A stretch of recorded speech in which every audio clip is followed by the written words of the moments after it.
한국교회의 역사가 짧음에도 불구하고 이 세계적으로 많이 알려질 수 있었던 이유는 바로 새벽기도의 영성이었습니다.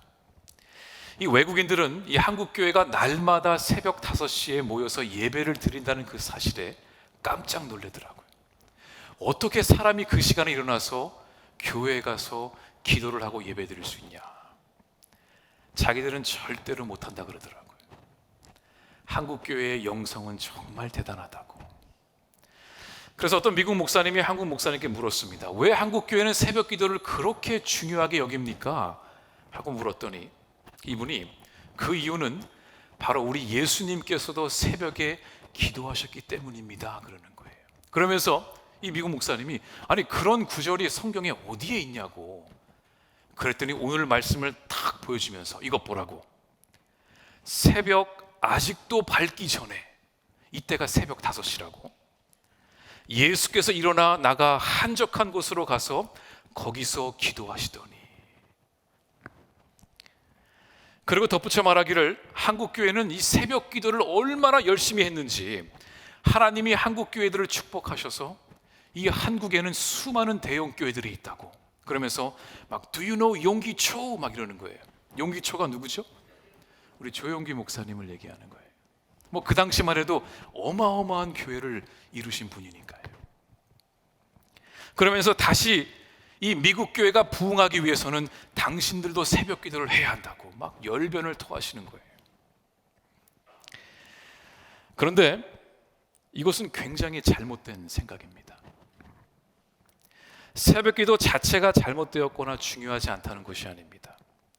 하지만 새벽 기도가 하나님이 우리에게 주시는 축복의 전제 조건이 되는 것은 아니라는 것이죠.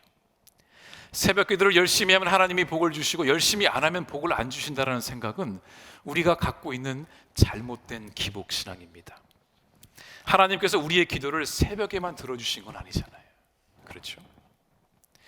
오늘 본문에서 예수님께서 새벽이 아직 밝기 전에 일어나 기도하셨다는 그 의미는 우리가 꼭 새벽 기도에 참석해야 한다는 것을 강조하시는 것이 아니라 새벽이 아직 밝기 전이란 뜻은 긴 잠에서 깨어나 하루를 처음 시작하면서 제일 먼저 하신 행동이 바로 하나님께 엎드려 기도하셨다는 겁니다. 여러분 새벽에 일어나면은 여러분의 몸 상태가 어떠세요? 실제로 제가 지난 한 주간을 한번 시험해 봤습니다. 고요한 새벽에 일어나 홀로 가만히 침대에 앉아 봤어요. 그리고 제 심정을, 제 몸 상태를 적어 봤습니다. 긴 잠에서 깨어난 나는 지금 어떤 심정이며 내 몸 상태는 어떤가? 제가 느낀 것은 딱 2가지였습니다. 하나는 연약함, 두 번째는 무방비였습니다. 눈을 뜨자마자 그래 오늘 하루 멋지게 보낼 거야, 난 준비돼 있어, 이런 자신감이 넘치는 것이 아니라 오히려 그 시간은 내가 아무것도 아님을 깨닫는 시간이더라고요. 긴 잠에서 깨어나지 못하고 죽을 수도 있는데 하나님이 나를 일으켜 세워주셨구나, 그 깨달음이 있는 겸손의 시간이 새벽 시간이더라고요. 연약하고 보잘것없는 우리가 오늘도 광야를 걸어가야 하는데 모든 것을 주관하시는 하나님께 우리의 인생을 온전히 맡기며 나아가는 시간이 바로 새벽의 시간이더라고요. 그래서 예수님은 이 새벽에 일어나 하나님께 엎드려 기도하셨던 것입니다. 오늘 하루도 믿음으로 승리하게 해달라고, 하나님의 능력으로 말미암아 오늘 하루도 거뜬히 이기게 해달라고 그 기도를 드렸던 것이죠. 이런 자세가 바로 예수님을 따르는 우리들의 모습이어야 할 것입니다. 여러분, 기도가 무엇인가요? 기도는 우리가 원하는 것을 달라고 하나님께 외치는 주문이 아닙니다. 기도는 눈에 보이는 것을 두려워하지 않고 눈에 보이지 않는 하나님 앞에 엎드리는 시간입니다. 하나님 앞에 엎드려 하나님의 능력을 받는 시간이죠. 그래서 기도는 이 강한 진을 파는 능력이며 막힌 담을 헐어버리고 새 길을 여는 힘이 있습니다. 이 동서남북이 막혀 있는 상황 속에서도 이 시온의 도래를 열 수 있는 그 힘이 바로 기도에 있다는 것입니다. 깊은 수렁에서도 건져내는 그 능력이 기도입니다. 우리가 떡으로만 사는 것이 아니라 하나님의 말씀으로 살아감을 깨닫는 시간이 바로 기도의 시간이라는 거죠. 나의 연약함을 인정하고 전능하신 하나님의 능력을 전적으로 의지하는 시간이 바로 기도하는 시간입니다. 예수님께서 얼마나 많은 기적들을 일으키시고 귀신들을 쫓아내시며 병자들을 치유하셨습니까? 이 복음서에 나오는 이야기들 말고도 수많은 병자들과 아픈 자들이 예수님을 통해 치유받았습니다. 어떻게 그런 일을 전부 감당하실 수 있었을까요?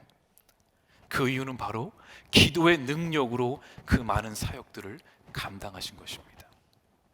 오늘 35절에 나오는 이 기도하시더니라는 단어를 이 원어 성경으로 보면은 이것은 한 번만 기도하셨다는 것이 아닙니다.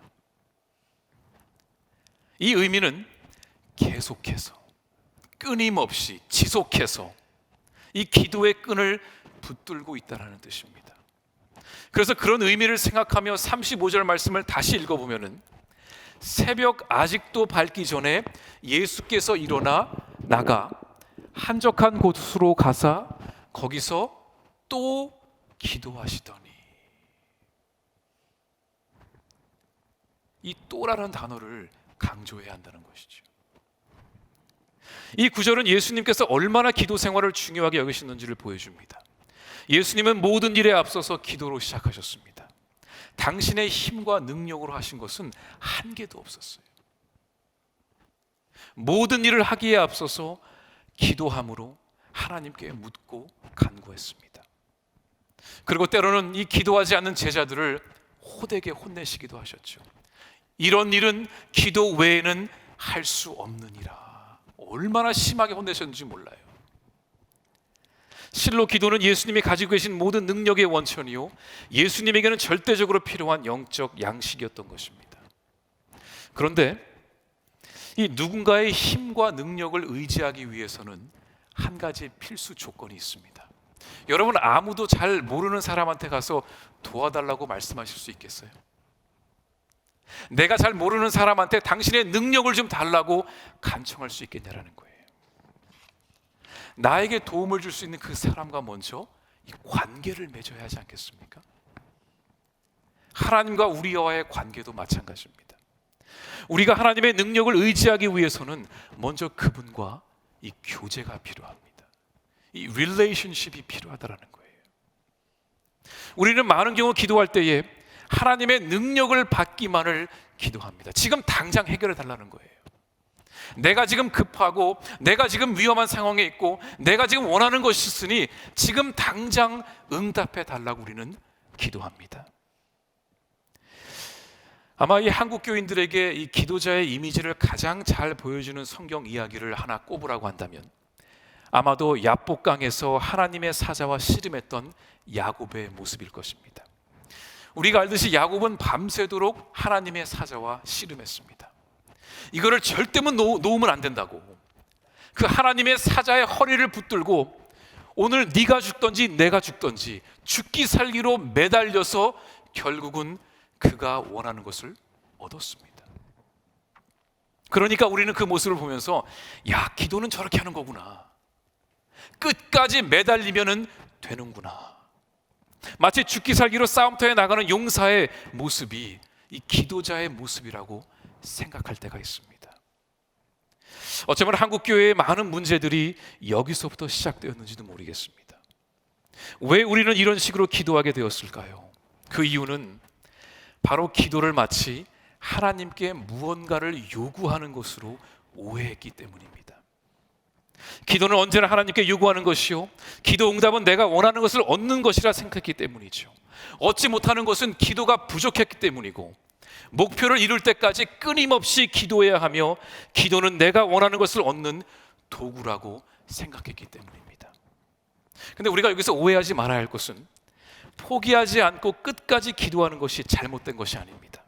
문제는 이 기도자가 어떤 목적으로 무엇을 구하든 상관이 없다라는 전제가 깔려 있다는 것입니다. 기도는 자신의 욕구를 채우는 수단이 되었고, 어떤 기도 제목도 열심히 구하면 얻을 수 있다고 생각합니다. 또 우리는 그렇게 가르치기도 했습니다. 문제는 열심히 기도하지 않은 것이지 구하는 내용은 상관이 없다고 생각합니다. 내가 기도자로서 하나님 앞에 어떻게 서 있어야 하는지, 하나님의 뜻이 어디에 있는지보다는 지금 내가 원하는 것을 끝까지 싸워서 이김으로 달라고 하는 그런 모습이 우리에게 있다는 것입니다.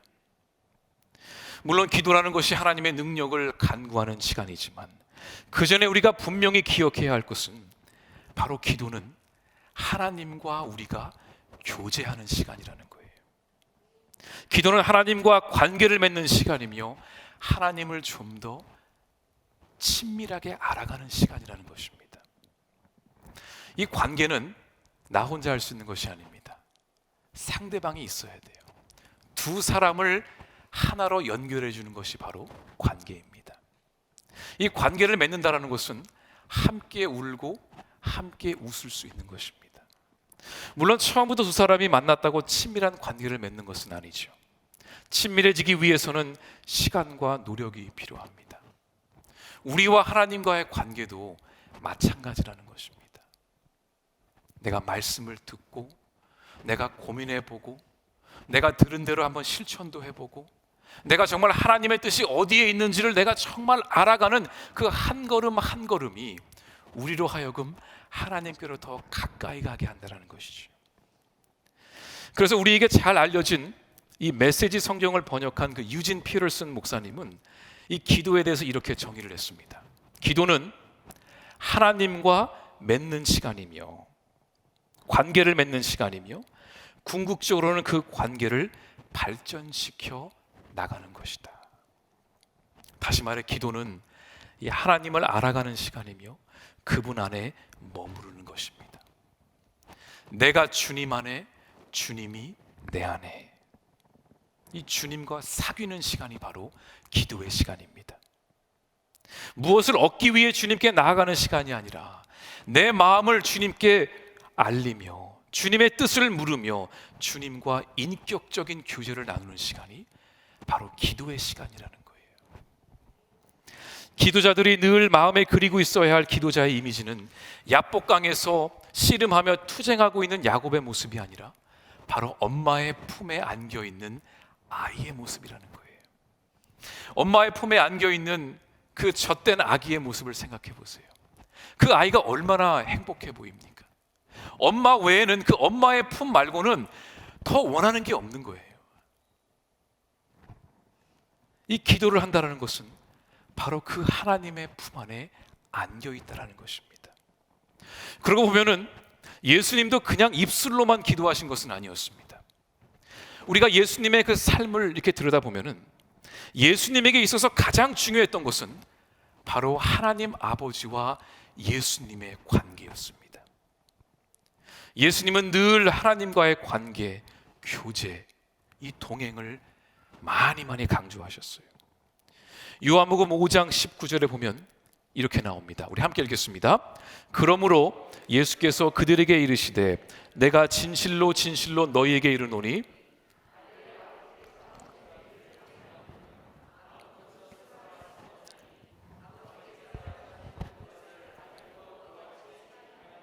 아멘. 아들이 아버지께 사시는 일을 보지 않고는 아무것도 스스로 할 수 없나니. 여기서 아버지가 하는 일을 보고 같이 해간다는 것은 단순히 모방을 한다는 것이 아닙니다. 아버지의 뜻을 그 아들이 알기 때문에 아버지의 마음이, 아버지의 뜻이 그 아들의 삶을 통해 나타난다는 거예요. 아버지와 아들이 하나가 된다는 뜻이죠. 아버지의 뜻이 나의 뜻입니다. 그래서 예수님은 마지막 순간까지 하나님 아버지의 뜻을 이루기 위해 모든 것을 바치셨어요. 우리가 복음서를 보면은 예수님은 단 한 번도 내 뜻대로 내가 원하는 것은 이렇게 말씀하지 않으셨어요. 하나님이 원하시는 것이 무엇인가? 예수님은 열심히 손가락을 하나님을 향해 가르쳤지만 사람들은 이 손가락을 보기에 너무나 바빴던 거죠. 기도는 하나님과 동행하는 시간입니다. 기도는 하나님의 생각을 듣는 시간입니다. 항상 기도하라라는 의미를 우리가 볼 때에 이 뜻은 24시간 잠도 안 자고 골방에 들어가서 기도하다는 것이 아닙니다.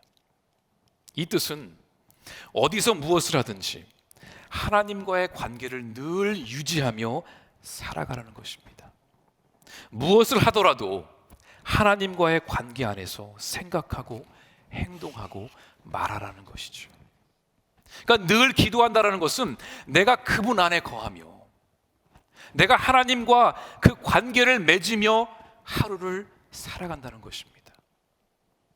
어떠한 일이 맡겨질지라도 우리가 운전을 할 때에, 공부를 할 때에, 만남을 가질 때에, 우리가 고난 가운데 있을지라도 하나님과 나의 관계를 생각하고 행동한다면 그 삶이 바로 쉬지 않고 기도하는 삶이 되는 것입니다.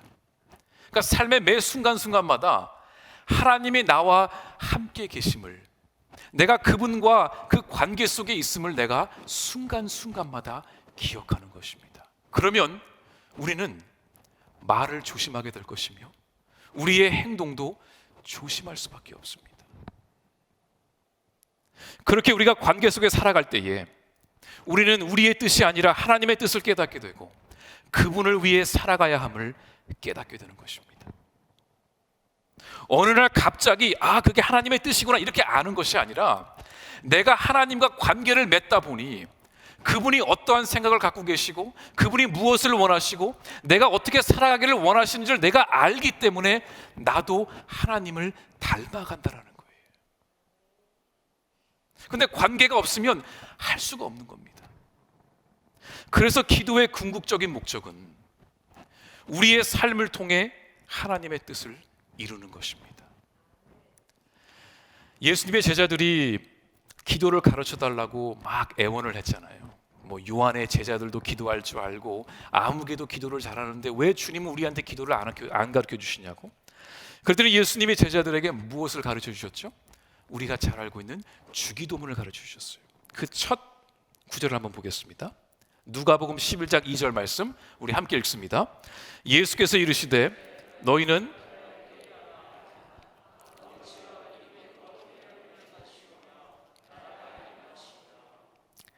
아버지의 나라가 이 땅에 오게 하시며 아버지의 뜻이 하늘에서와 같이 이 땅에서 이루어지게 하소서.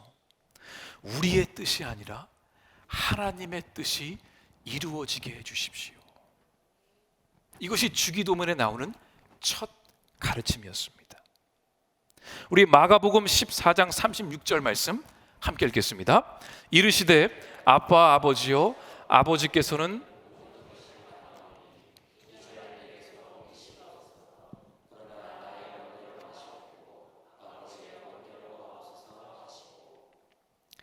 여기서 예수님은 정확하게 우리에게 말씀해 주세요. 나의 원대로 마시옵고 아버지의 원대로 하옵소서 하시고. 이 문장을 이 영어 성경을 보면은 정확하게 그 표현이 나와요. Not what I want, but what you want. 내가 원하는 것이 아니라 하나님 당신이 원하는 것을 이루게 해 주십시오. 내 것을 철저하게 내려놓고 오직 하나님의 뜻이 나의 삶을 통해 이루어지게 해달라는 것입니다. 그래서 기도의 최종 목적은 내 안에 거하시는 하나님의 뜻을 이루는 것이죠. 하나님의 뜻이 이 땅 가운데 이루어질 수 있도록 바라고 원하고 기도하며 살아가는 것이 바로 우리 그리스도인들의 모습이어야 할 것입니다. 저는 여기서 우리 성도님들에게 한 가지 중요한 질문을 던지고 싶습니다.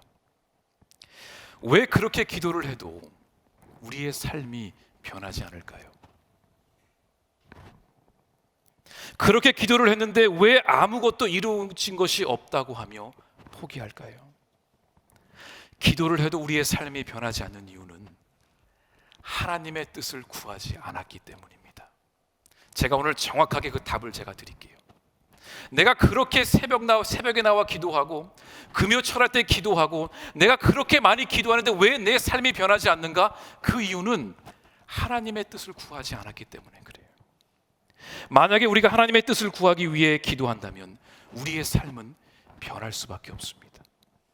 하나님의 뜻대로 살아가는 사람은 사람으로, 순종하는 사람으로, 하나님의 나라를 위해 살아가는 사람으로 변하게 될 것입니다. 그렇게 예수님께서 홀로 새벽에 기도하고 계시는데 이 제자들이 찾아왔어요. 오늘 36절, 37절 말씀 함께 읽겠습니다. 시몬과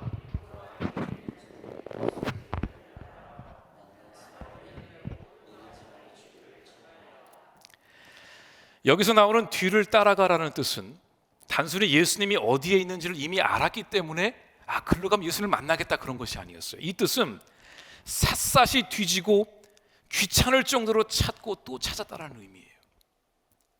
자, 제자들이 아침에 눈을 떴습니다.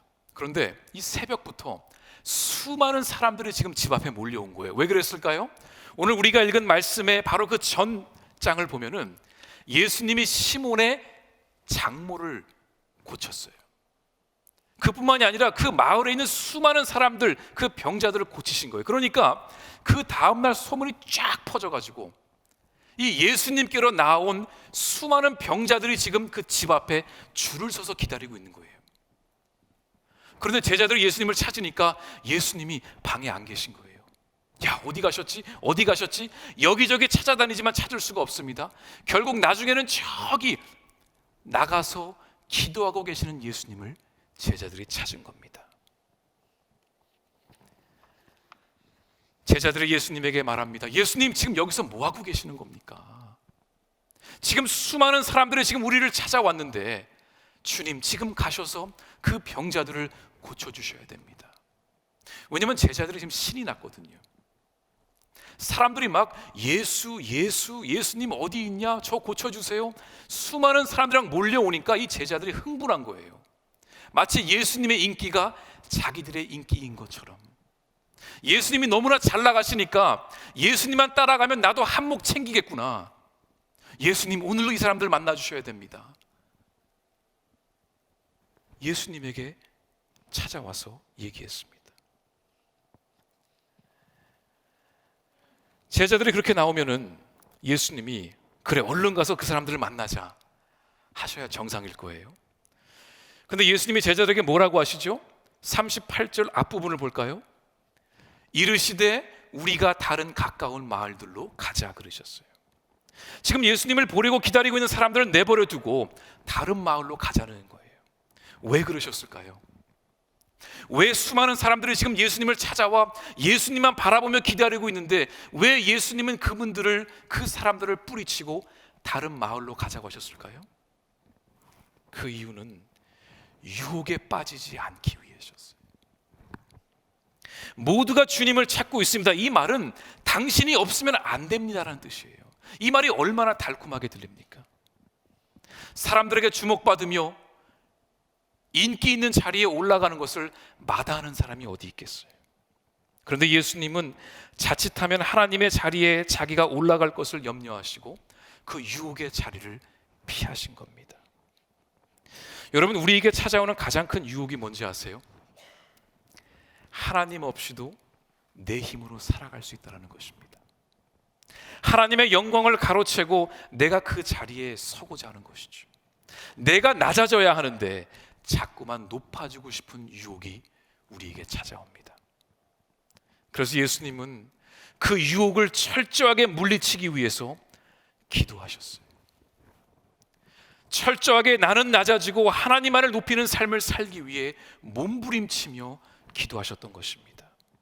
새벽에 눈을 뜨는 순간부터 자신의 연약함을 하나님께 내어드리고 내 삶의 주인은 내가 아니라 하나님이심을 고백하며 그 하루를 기도와 함께 시작하셨던 것입니다. 그래서 예수님은 늘 기도하셨어요.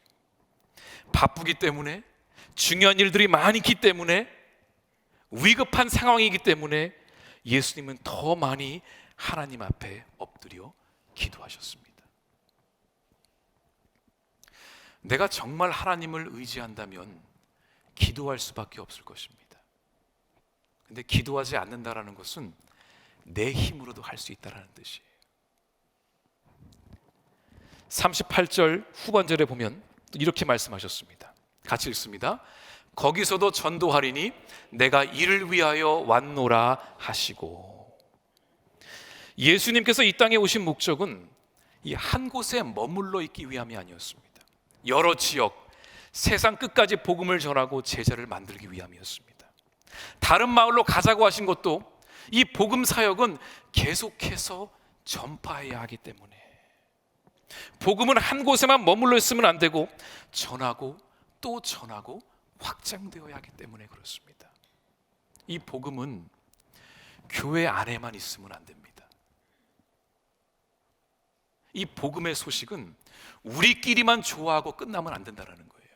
이 복음의 소식은 교회 담장을 넘어서 옆 마을로 가고 그 옆에 있는 마을로 가고 점점 확장되어야 한다는 거예요. 예수님은 그 사역을 감당하시기 위해 이 땅에 오셨음을 다시 한번 제자들에게 말씀하신 것입니다. 기적을 베풀어서 인기를 얻기 위해 이 땅에 오신 것이 아니었어요. 내가 이를 위해 왔노라 하신 말씀은 예수님께서 이 땅에서 이루셔야 할 사명이 있다는 말씀입니다. 그리고 예수님은 그 사명을 잊지 않으시려고 늘 기도하고 또 기도하셨습니다. 우리는 여기서 왜 예수님이 기도하시기에 힘쓰셨는지 또 다른 이유를 알게 됩니다. 기도할 때에 우리는 주신 사명을 깨닫게 되기 때문입니다. 여러분은 어떤 사명을 받으셨습니까? 이 세상에서 가장 불쌍한 사람은 흙수저가 아니에요. 어떤 사람은 흙수저가 없으면 손가락으로 막 먹으라고 뭐 이런 농담도 하는데, 이 불쌍한 사람은 가난하고 없는 사람이 아니에요. 불쌍한 사람은 이 세상에서 태어났지만 내가 무엇을 위해 살아야 하는지를 모르는 사람이 불쌍한 사람이에요. 내가 왜 태어났지? 그걸 모르는 거예요. 그냥 어쩌다가 태어났다고 여기는 사람은 그 사람처럼 불쌍한 사람은 없어요. 내가 태어난 목적을 아는 사람은 행복한 사람입니다. 여러분은 어떤 사명을 가지고 태어나셨습니까? 제가 답을 드릴게요. 바로 하나님의 일을 하기 위해 태어나셨어요. 갑자기 막 아멘이 막 힘들죠. 이렇게, 야, 나도 하고 싶은 게 많은데 내 사명은 막 이렇게 이런 자리에 올라가고 이거를 이루고 이게 내 사명인데 갑자기 막 하나님을 위해 살아가기 위함에 그러니까 막 아멘이 막 아멘 이러고. 하나님께서 나에게 맡기신 일을 감당하며 살아갈 때에 우리는 삶의 최고의 보람을 느낄 수 있습니다. 우리 한번 따라해 보실까요? 기도하지 않으면 우리의 사명을 잊어버립니다. 그러니까 하나님께서 여러분에게 사명을 주셨어요. 사명을 받지 않은 사람은 한 사람도 없습니다. 하지만 기도하지 않아서 그 사명을 잊어버린 사람들은 있어요. 그리고 기도하면서 그 사명을 붙들고 나아가는 사람들이 있습니다. 여러분은 기도하는 사람입니까? 기도하지 않는 사람입니까? 말씀을 마무리합니다. 기도는 하나님을 바라보는 시간입니다. 그래서 오늘 설교 제목을 그렇게 했었어요. 기도는 막 울부짖고 매달리고 할 수 있겠죠. 그런데 이 기도라는 것은 나의 연약함을 아시는 하나님을 바라보는 시간이구나. 그리고 하나님을 바라볼 때에 우리는 우리의 뜻이 아니라 하나님의 뜻을 붙들게 되고 하나님보다 높아지는 유혹을 뿌리칠 수 있으며 우리에게 주신 사명을 끝까지 붙들고 나아갈 수 있는 것입니다. 근데 이 기도는 나 혼자 해서는 안 되고 우리 모두가 함께 합심으로 이 교회가 함께 기도할 때에 하나님의 놀라운 역사가 이 땅 가운데 임할 것입니다. 우리 함께 찬양 한 곡 하기를 원합니다. 오늘 이 찬양은 나의 기도하는 것보다라는 제목이에요. 이 가사를 보면은 나의 기도하는 것보다 더욱 응답하실 하나님, 그러니까 이미 다 알고 계신다라는 거죠. 나의 생각하는 것보다 더욱 이루시는 하나님, 우리 가운데 이미 역사하시는 하나님, 주님께 모든 영광과 존귀와 찬양과 경배를